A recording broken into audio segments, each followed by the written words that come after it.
ये है हमारा घर पृथ्वी, यानी ब्रह्मांड में अब तक खोजा गया एकमात्र ग्रह जो जीवन से भरपूर है।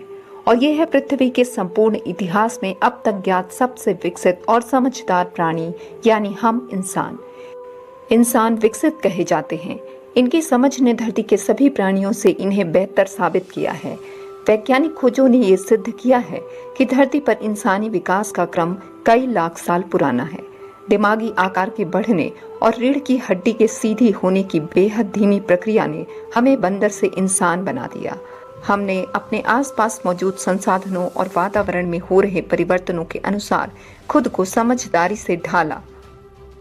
चाहे प्रकृति की व्यवस्था को समझकर जीवन जीने की नई तकनीकों को विकसित करना हो, या धरती के सुदूर भूखंडों पर पहुंचकर विपरीत परिस्थितियों से लड़ते हुए खुद को वहां के अनुकूल बनाना हो, या विज्ञान, भाषा व रहन सहन के क्षेत्र में विकास करना हो, हम हर क्षेत्र में अन्य जीवों की अपेक्षा आगे ही रहे। दरअसल इंसान के इंसानी रूप में ढलने की कहानी बेहद लंबी और धीमी होने के साथ साथ बेहद दिलचस्प भी है।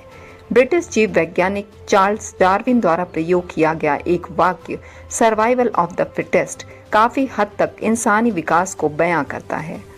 सर्वाइवल ऑफ द फिटेस्ट यानी स्वस्थतम की उत्तरजीविता, यानी वे जीव जो बदले हुए वातावरण के साथ स्वयं में परिवर्तन कर पाते हैं, या वातावरण के अनुसार खुद को ढाल लेते हैं, या फिर अपने ही कमजोर प्रतिद्वंदी के बदले खुद के लिए परिस्थितियों का निर्माण बेहतर तरीके से करते हैं, वही जीवित रहते हैं। और अनुकूलन के इसी काम को बेहतरीन तरीके से पूरा करते आए हैं हम इंसान। हमारे जीवित रहने व संघर्ष करने की इसी विशेषता ने हमें धरती का सबसे विकसित व निरंतर प्रगतिशील प्राणी बनाया है।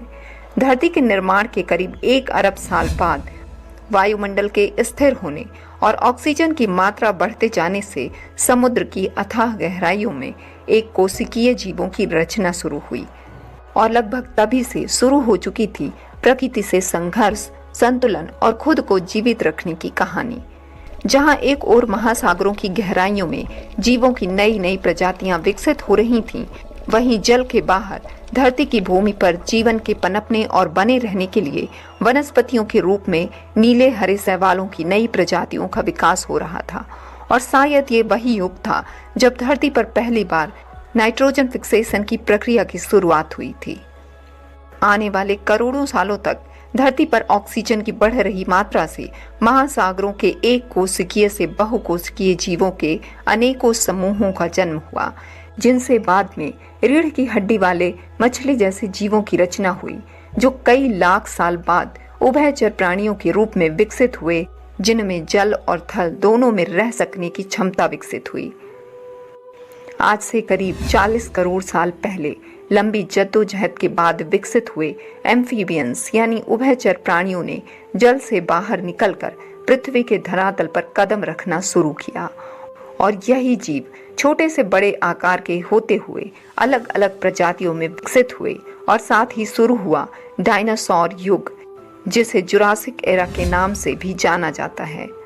ये कहना गलत नहीं होगा कि यही वो समय भी था जहां एक ओर तो जीव जंतु और वनस्पतियां अपने अपने स्तर पर धरती के वातावरण में खुद को ढालने के लिए संघर्ष कर रहे थे, वहीं दूसरी तरफ आपसी तालमेल और सहयोग के साथ साथ ये सहजीविता के महत्व को भी समझ रहे थे। वो सर्वाइवल ऑफ द फिटेस्ट ही था जिसने डायनासोर जैसे विशाल जीवों को 16 करोड़ सालों तक धरती पर अपना अस्तित्व बनाए रखने में मदद की।